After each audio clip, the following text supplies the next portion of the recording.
Ya.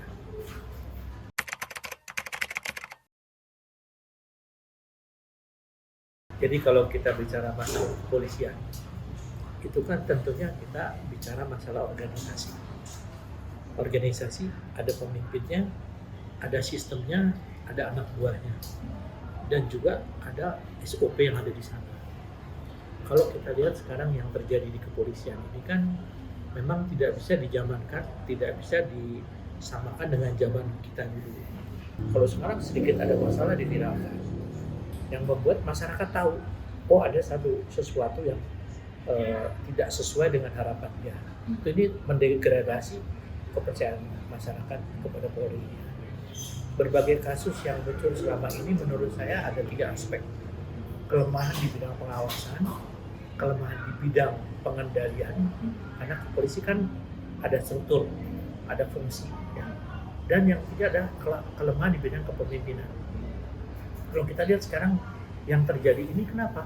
Yaitu yang sekarang terlibat adalah seorang pemimpin-pemimpin yang ibaratnya the future leader, ya. Seorang pimpinan ke depan, tapi dia bisa melakukan itu. Kenapa? Ada apa? Nah, kemudian Kapolri mengatakan bahwa dilarang bagi semua anggota Polri menghambat investasi nasional. Saya sudah pensiun, saya sekarang bekerja di beberapa perusahaan swasta besar. Saya merasakan sekali bagaimana ada hal-hal yang tanda kutip dicari-cari. Saya 18 tahun di reserse. Ya, saya punya pengalaman sebagai penyidik, saya pernah dinas di Intel, pernah dinas di Sabara, di lalu lintas, ya, saya pernah dinas di Binmas. Saya merasakan ada sesuatu yang mungkin perlu dibenahi. Ya. Ini muncul satu demi satu di kasusnya, ya. Kasus ini muncul satu demi satu, dan tentunya kita semua di sini, saya dengan Pak Kapolri melalui pejabat mungkin Kadif Humas, ya, melalui beberapa pejabat utama selalu saya berkomunikasi. Kebetulan saya kan menjabat sebagai Ketua Umum Ikatan Sarjana Profesi Perpolisian Indonesia. Yang paling tidak saya ingin menyampaikan suatu kajian analisa saya secara akademik.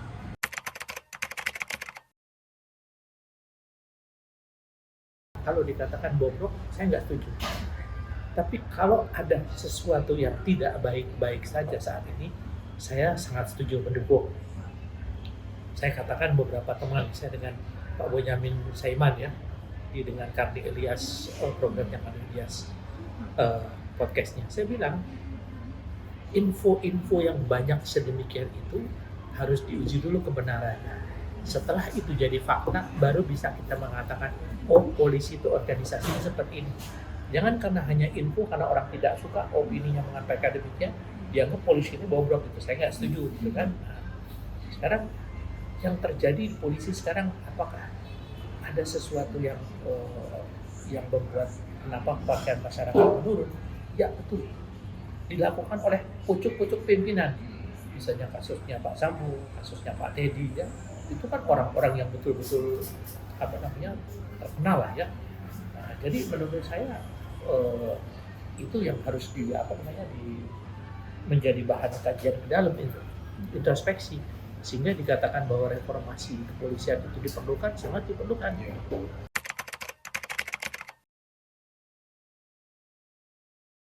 Yang pertama adalah dikaji secara mendalam, secara objektif, faktual, tidak ditutup-tutupi, mengapa ini terjadi.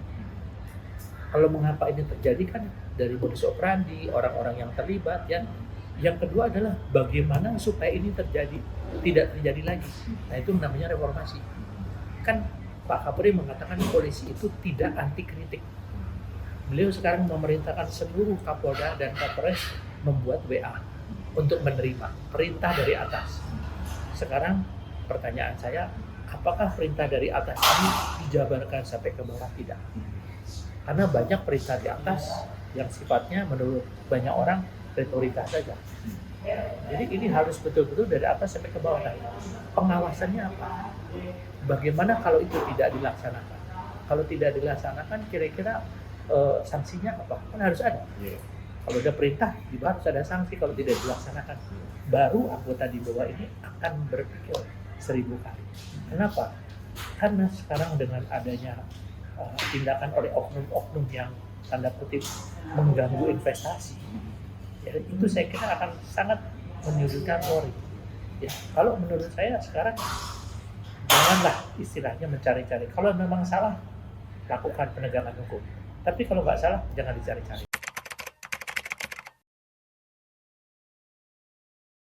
Iya dong, jelas. Sekarang kan kembali kita berani tidak. Pak Kapolri sudah menunjukkan tuh sekarang ini. Tidak pandang bulu. Itu teman-teman baik beliau kan. Nah, sekarang beliau mulai bagaimana mencoba menata kembali di bawah. Menata ini kan salah satu diantaranya melakukan reformasi. Reformasi selama ini adalah struktural, instrumental ya, dan SOP dan juga kultural. Reformasi kultural ini memang tidak mudah. Kenapa? Karena ini juga tentunya sejalan dengan perkembangan dalam lingkungan sosial. Masyarakat sekarang kan istilahnya apakah dengan Polri semakin baik, masyarakat semakin baik, belum tentu. Kita lihat sekarang di jalan, betapa orang dengan seenaknya aja melanggar arus lalu lintas seperti tidak punya dosa sama sekali. Sekarang dengan polisi tidak boleh nilang, anak kecil saja di Jawa Timur, Sidoarjo, ditilang sampai berani menempeleng polisinya. Nah ini ada fenomena apa? Jadi kalau polisi mau melakukan reformasi, semua juga termasuk masyarakat harus melakukan reformasi mental, termasuk institusi, karena seperti masalah investasi, kan bukan polisi aja. Ya, mungkin polisi tidak menghambat, akan membantu, tapi dari tempat-tempat lain apakah mereka melakukan reformasi? Kan itu kan tentunya harus menjadi satu kebijakan nasional. Masyarakat itu akan naik ya, akan meningkat kepercayaannya kalau harapan mereka dipenuhi. Sekarang Pak Kapolri, Kapolda Metro yang saya tahu ya, Kapolda Jatim dan dua-duanya itu saya sangat kenal. Sekarang itu membuka semacam satu media untuk bisa memberikan pelayanan.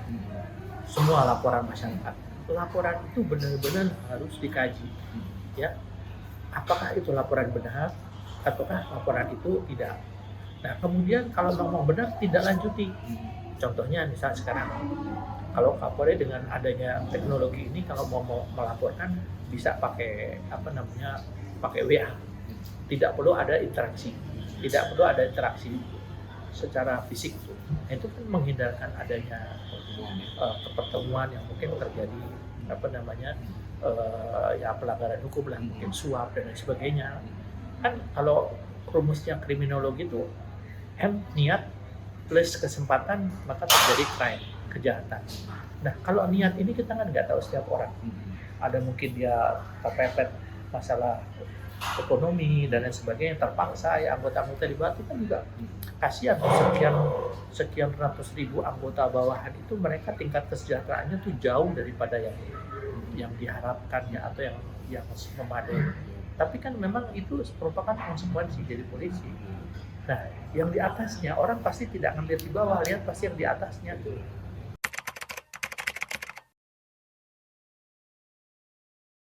Yang dikatakan Kapolri ikan itu busuk dari kepalanya, yang harus direformasi dulu adalah kepalanya. Kalau kepalanya sudah direformasi kan kita ada ingarso sungtulodo, harus memberi teladan. Nah, kalau namanya ibaratnya ada budaya Pak Kapolri itu di Singare ada setoran, itu satu hal yang udah jadi rahasia umum. Kadang-kadang saya sendiri ngalamin kan, ya Pak, ini kita harus partisipasi Pak. Partisipasi apa? Ya mungkin ada atensi apa? Oh atensinya ya Pak, atensi buat di bawah, buat di atas. Pertanyaan saya apa betul? Masa kalau saya kan bisa ngecek, saya langsung aja cek atasannya. Untuk saya hal sedemikian tidak boleh ada lagi, karena ini akan menjadi citra Polri di bidang investor. Investasi itu akan jelek sekali. Istilahnya kalau orang Jawa itu ngono yang ngono ning ojo ngono. Jangan ngono yang ngono ning ojo sak mono. Nah, itu yang sering terjadi adalah ngono yo ngono ning ojo sak mono gitu kan. Nah, jadi saya kira ya saya sangat menyadari betapa Polri itu penuh dengan keterbatasan. Ya, saya mengalami 35 tahun ya, harus berjuang bagaimana mengatasi kesejahteraan anggota. Ya, anggota banyak yang namanya ngutang ya. Anggota yang di bawah itu banyak sekali ngutang. Kenapa? Dia tidak mungkin menempati tempat di kota, dia harus di pinggir kota. Pinggir kota dia harus ngontrak, kadang-kadang ngontrak, kemudian dia harus pakai motor, harus minjem uang koperasi. Akhirnya apa yang terjadi? Kita memang masyarakat juga harus harus fair juga ya, karena apa yang dialami mereka itu tentunya juga adalah dalam rangka pengabdian ya.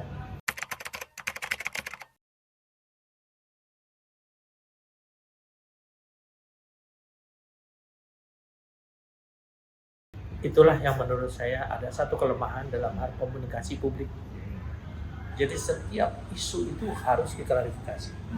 Saya kan sering di media muncul kan, bukan saya membela polisi, tapi saya mengklarifikasi bagaimana isu itu yang terjadi sebetulnya apa sih. Nah, kalau isu memang belum bisa dibuktikan kebenarannya, saya tidak mungkin menyalahkan polisi.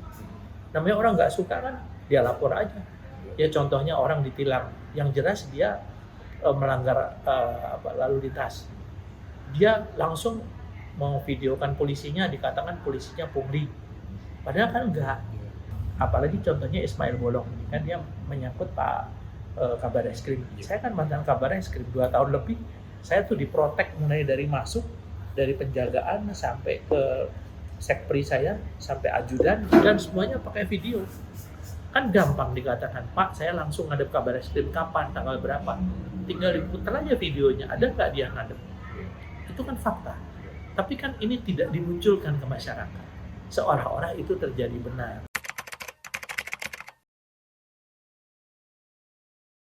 Saya nggak tahu. Karena kan sebenarnya kalau main dimunculin selesai tuh. Jadi kadang-kadang begini, ada orang yang terlalu barangkali ya, ada yang sangat mencoba supaya tidak menambah gaduh. Padahal itu membuat sesuatu menjadi lebih kesannya seolah-olah itu betul-betul terjadi dan isu itu menjadi liar gitu. Ya itu menurut saya itu adalah perlu ditingkatkan komunikasi publik.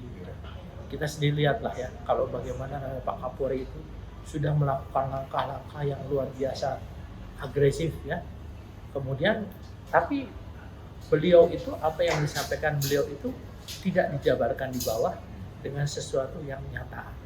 Ya, sehingga seolah-olah Pak Kapolri yang ngomong A sampai di bawah dirinya Z. Ya, kasihan saya dengan Pak Kapolri kan. Nah, siapa yang salah? Yang di tengah ini, tengah ke bawah. Kan ada fungsi pengawasan, ada fungsi penegakan hukum di dalam internal Polri. Nah, ini betul-betul harus fungsinya harus bekerja dengan optimal.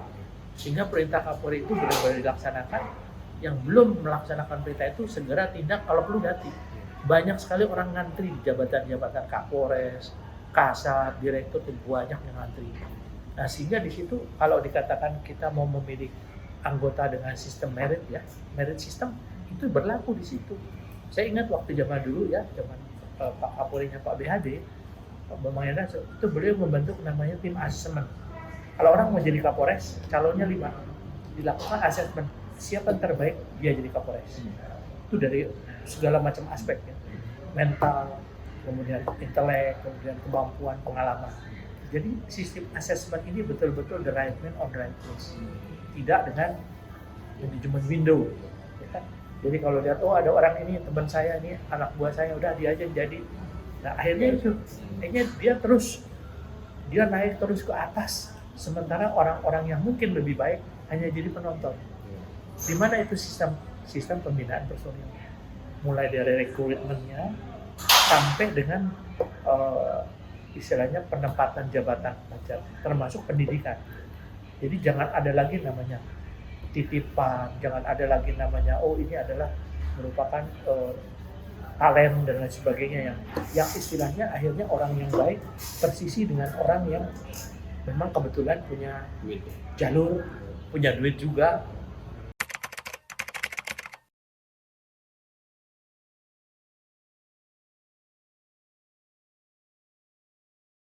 Saya tanya gini ya, kalau sesuatu yang legal, orang itu butuh nggak perlindungan? Kalau yang ilegal butuh nggak perlindungan? Kalau butuh perlindungan kan ada kosnya, ya kan?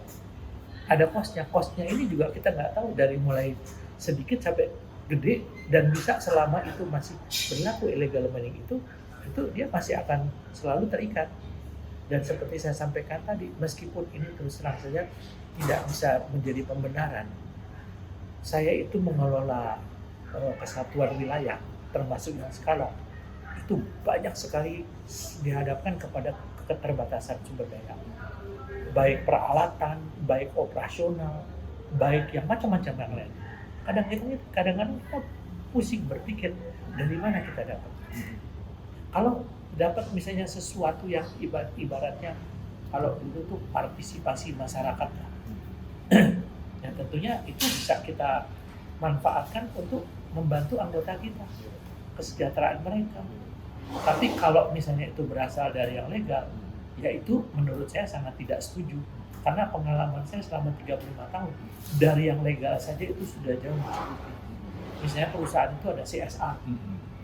CSR-nya itu ditujukan kita kerjasama dengan pimpinannya.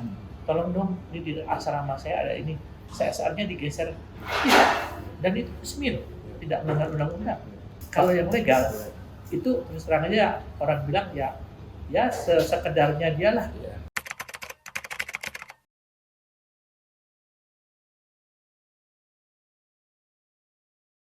Saya setuju dan tidak setuju. Setuju kalau itu benar. Saya tidak setuju kalau itu nggak benar. Alasan aja. Kan sekarang saya udah sipil. Saya sekarang menjadi komisaris di beberapa perusahaan. Saya ngalamin betul itu. Saya bilang untuk kebutuhan operasional apa saya tahu kok kalau namanya kesatuannya itu cukup dan lain sebagainya. Kan saya bekas polisi. Nah, itu kembali bahwa orang yang melakukan itu ada 3. Yang pertama itu yang sudah ketahuan, ya kemudian ditindak. Yang kedua yang belum ketahuan, yang ketiga yang tidak ketahuan. Sebetulnya kalau dikatakan polisi apakah semuanya bersih? No. Orang harus seperti Pak Hugeng. Coba Pak Hugeng hidup zaman sekarang. Saya juga nggak yakin juga Pak Hugeng, karena dihadapkan kepada berbagai keterbatasan yang luar biasa. Kemudian tuntutan masyarakat, kemudian tuntutan juga keluarga kita. Jadi saya seperti sampaikan waktu saya di Barreskrim itu, saya pernah didatangi oleh kelompok mahasiswa yang menanyakan tentang yang kejadian pungli dan sebagainya. Saya ajak sih cuma kasih buku aja, saya panggil judul bendahara saya, maka saya kasih dia tuh Pak, segini banyaknya anggota yang utang. Lainnya saya bilang dia harus kontrak, dia harus beli motor, nyicil motor, kemudian dia nggak punya uang, belum anaknya mau sekolah dan lain sebagainya. Nah pertanyaan saya, dibandingkan dengan negara-negara di mana saya pernah sekolah, mereka semua di sana adalah kesejahteraan dan gaji polisi jauh di atas daripada yang lain meskipun dari militer. Kalau kita kan disamakan, ya. Nah, tapi tentunya kan zaman Pak Jokowi dulu itu kan ancaman masyarakat, tingkat kejahatan itu jauh lebih rendah daripada sekarang. Contohnya, waktu saya Barreskrim kan Densus masih di bawah saya. Pak Tito yang sekarang Mendagri itu, beliau itu mencari bagaimana kita kalau misalnya ada seorang dicurigai, kita harus ngontrak rumah di sebelahnya. Ngontrak itu nggak bisa sehari 2 hari, minimal 3 bulan. Meskipun seminggu setelah ini ditangkap, ya kita udah biarnya 3 bulan. Dari mana? Dari negara? No. Makanya Densus dipisahkan dengan punya mata negara sendiri, itu pun masih jauh dari kekurangan. Ya. Dan kalau ada penyimpangan seperti narkoba dan sebagainya, itu kan oknum. Jangan oknum itu dijadikan seolah-olah ini loh gambaran polisi. Sekarang di masyarakat ini kan menggeneralisasi, ya, memberikan semacam stempel ya. Jadi seolah-olah polisi itu kayak gini, padahal enggak. Ya kalau kita lihat dari menengah ke bawah itu, mereka itu rata-rata orang-orang yang betul-betul mengabdi dengan segala pengorbanan dan dengan segala keterbatasan.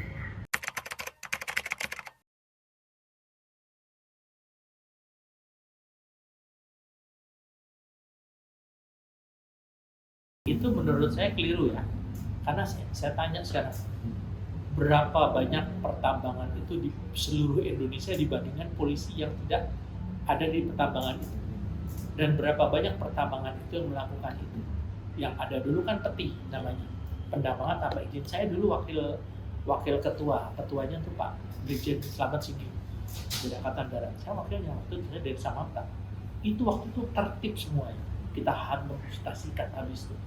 Tapi kenapa sekarang terjadi? Tadi kan saya bilang, ini harus dikaji, dianalisa secara mendalam. Mengapa ini bisa terjadi? Faktor apa yang menyebabkan terjadi? Terus yang kedua adalah bagaimana mencegah supaya ini jangan terjadi lagi. Yang sudah berlalu, sudahlah. Meskipun kita tetap harus memproses, tapi yang ke depan jangan sampai terjadi. Bagaimana tidak sampai terjadi? Ya kita harus pelajari faktor yang mempengaruhi, faktor yang menyebabkan terjadinya kasus ini gitu kan. Nah, dari bawah itu wajar. Kira kalau satu daerah yang ada tambangnya, itu bukan hanya di atas saja, di bawah yang jagain tambang dia siapa? Kan anggota. Yang di atasnya komandannya, di atasnya lagi siapa? Kan banyak.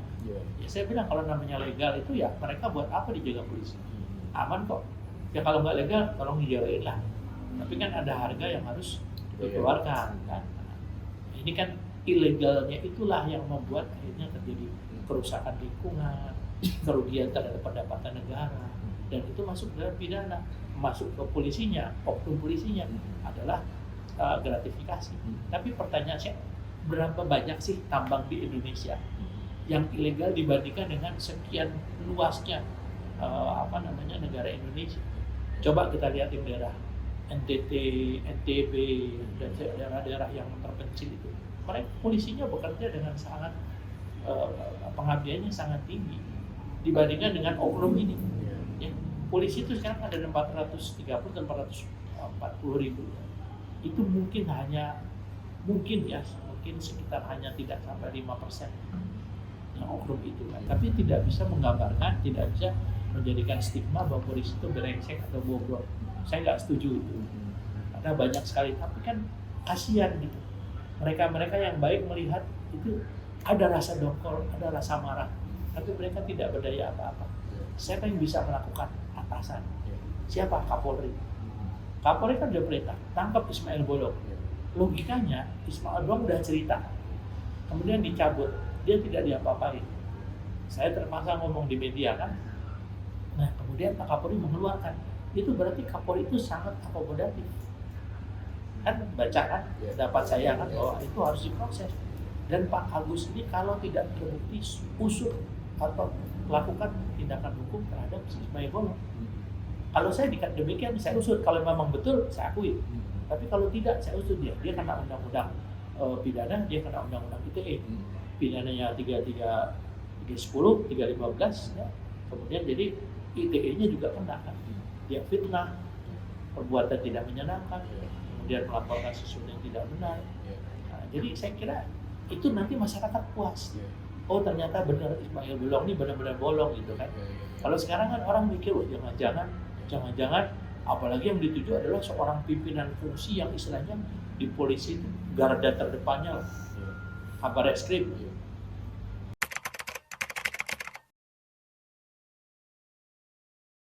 Nah makanya di situ kan Pak Kapolri minta diusut sampai tuntas. Panglima TNI-nya mengatakan akan mengusut sampai tuntas oknum TNI yang terlibat. Kita tinggal tunggu nih. Ini kan baru statement dua orang petiki Pak Kapolri dengan Panglima TNI. Nanti kita lihat nih ke bawahnya bagaimana. Kalau ini dilakukan betul-betul sampai tuntas, kepercayaan masyarakat pasti akan naik. Paling tidak membuktikan bahwa Pak Agus itu kabar eskrim tidak menerima. Atau sebaliknya. Kalau sebaliknya tentunya masyarakat selalu bertanya, kok ini didiemin aja kasusnya? Ada apa? Langsung bilang, oh jelaslah, pasti karena beliau menerima jadi gak ini kan. Ya, kalau saya pribadi harus betul-betul ini disampaikan ke masyarakat di sini, termasuk yang AKBP yang ditangkap KPK. Ya, oh dia bisa, kenapa, bagaimana, modus operandinya apa, kasusnya apa? Nah di sini kan sebetulnya kan kenapa polisi? Karena polisi ini kan ASN yang dipersenjatai dan dia diberlakukan juga dengan undang-undang hukum pidana umum.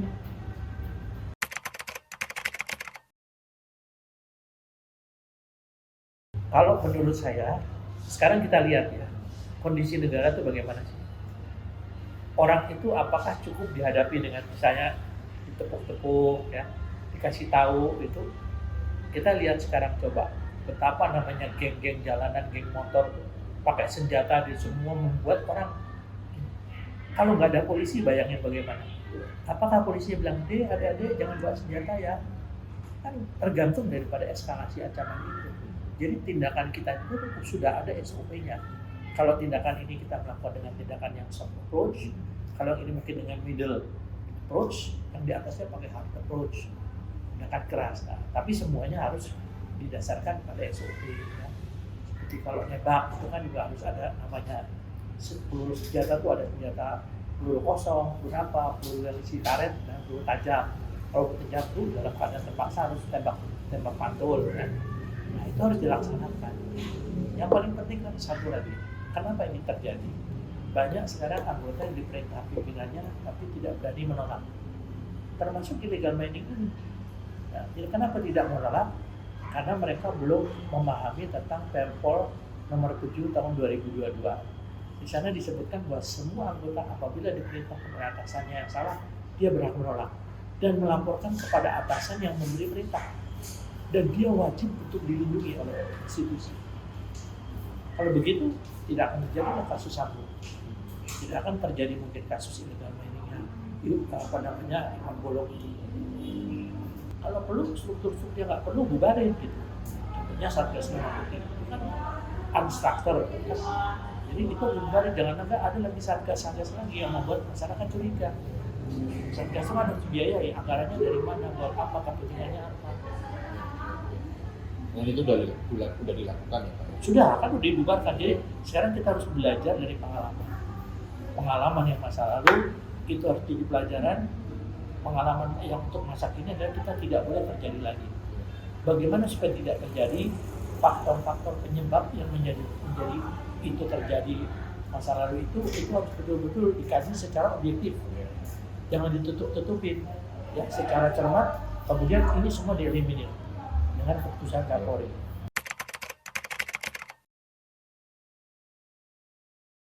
Syarat daripada investasi di negara kita apa?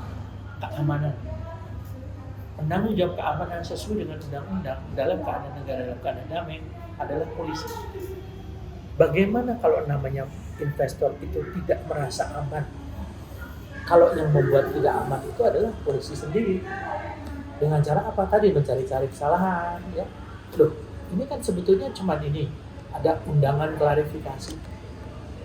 Selama saya jadi Kabar Eskrim itu dulu belum ada tuh istilah undangan klarifikasi. Sekarang ada undangan. Memang akhirnya saya pahami. Setiap laporan ini kan harus diterima. Itu ada undang-undangnya. Kemudian polisi akan membuktikan, melakukan penyelidikan sehingga dikeluarkan undangan klarifikasi. Tapi saya juga menilai untuk lingkup saya.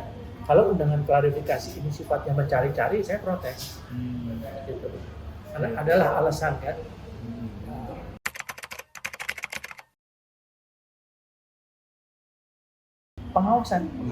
Pengawasan melekat. Kalau namanya itu sampai terjadi, apa yang Kapolri sampaikan? 2 tingkat atasannya kena semua. Contohnya Kanjuruhan. Pak Kapolri langsung copot. Ini Kalimantan Timur, copot Kapolda. Langsung Kapolda. Padahal dari Ismail Bolong. Ada Kapolda. Itu berarti Kapolri betul-betul ingin menerapkan bahwa ikan busuk itu adalah dari kepalanya. Kalau kesalahan di bawah ini, atas bertanggung jawab. Itu yang harus dilakukan. Dengan cara itu, insya Allah mudah-mudahan Polri ke depan akan semakin baik dan masyarakat semakin percaya. Kasihan. Kalau saya kemana-mana itu karena saya sering keluar di media elektronik, sambo gitu, sakit hati saya. Lalu saya namanya itu kok dibilang sambo, sakit hati saya. Nah, jadi kira-kira menjadi stigma yang kurang baik. Kalau yang bagus nggak apa-apa lah. Kalau yang jelek kan ya kita sakit hati lah gitu kan. Perbaiki sistemnya. Sistem perbaiki mulai dari rekrutmen, sistem pembinaan karir, sistem pengendalian karir. Ya. Kemudian yang kedua adalah secara simultan bagaimana memperbaiki SOP pengawasan Irwaskum dengan Ditpropam yang baru. Jadi itu semua. Yang ketiga, lakukan evaluasi berkala setiap bulan. Jadi betul-betul jangan nunggu dulu kesalahan, kemudian baru evaluasi, enggak, tiap bulan lakukan. Jadi memageri anggota ini selalu jalan on the right track.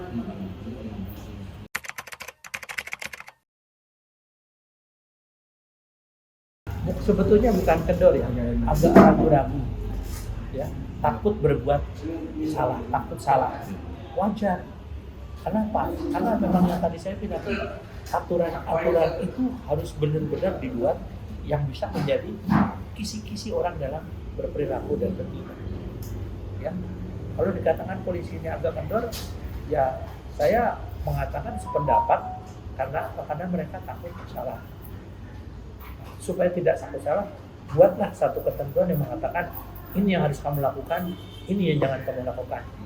Itu yang dilakukan di kepolisian Inggris waktu saya sekolah. ya, what should you do, what should you don't.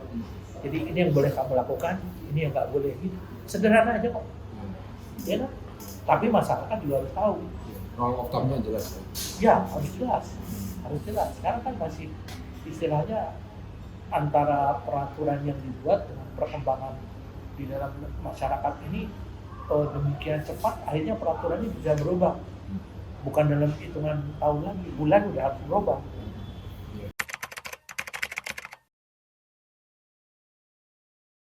Sangat banyak, ya. Karena saya kan punya WAG, WhatsApp group, di sana masukan-masukan bagus itu kita sampaikan ke Kapolri, dan alhamdulillah sama Pak Kapolri ditindaklanjuti. Tapi kan ini sesuatu yang muncul ke permukaan, yang di bawah permukaan ini kan belum. Ibaratnya kalau teori gunung es itu iceberg itu kan yang ada yang di atas permukaan, yang di bawah itu banyak. Nah yang banyak inilah tugas daripada fungsi pengawasan, fungsi pengamanan, fungsi intelijen, supaya ini tidak muncul ke permukaan, dieliminir dulu. Ya semua itu kan dilakukan harus secara bertahap. Ya. Tidak ada kesan seolah-olah polisi ini di bawah tekanan masyarakat. Kalau tekanan dulu polisi harus begini, enggak. Ya. Yang tadi tahap pertama apa? Mengidentifikasi, mengumpulkan permasalahan-permasalahan yang ada di lapangan yang belum muncul ke publik. Yang kedua, melakukan analisa kajian yang mendalam penyebab faktornya ini apa, faktor penyebabnya. Yang ketiga ini membuat upaya bagaimana supaya faktor penyebab ini bisa dieliminir, tidak terjadi lagi. Yang keempat, melakukan manajemen audit. Diauditlah secara berkala sehingga tidak ada lagi alasan anggota itu dengan ada meleng sedikit melakukan pelanggaran lagi. Jadi harus ketat, itu harus dilakukan. Jadi bukan dikatakan macam terus kita terkaget-kaget itu ya, menurut saya itu tidak pas lah ya, karena polisi itu kan organisasi besar dan mempunyai balitbang, ya, mempunyai fungsi pengawasan, mempunyai fungsi pengendalian, mempunyai fungsi pendidikan, terutama rekrutmen. Kan mereka ini calon-calon dari bawah, berarti harus dikaji lagi sistem pelajaran, ya, pendidikan yang ada di sana merupakan mata kuliahnya atau mata pelajarannya apa, latihannya apa, itu harus dirumuskan dari tadi faktor penyebab ini, sehingga polisi yang kemudian keluar dari lembaga pendidikan dia betul sudah siap menjadi polisi yang bersih, polisi yang pengabdi, polisi yang nggak macam-macam. Itu kan. Ya ini memang mudah dikatakan tapi sulit dilakukan. Easy to say but difficult to do.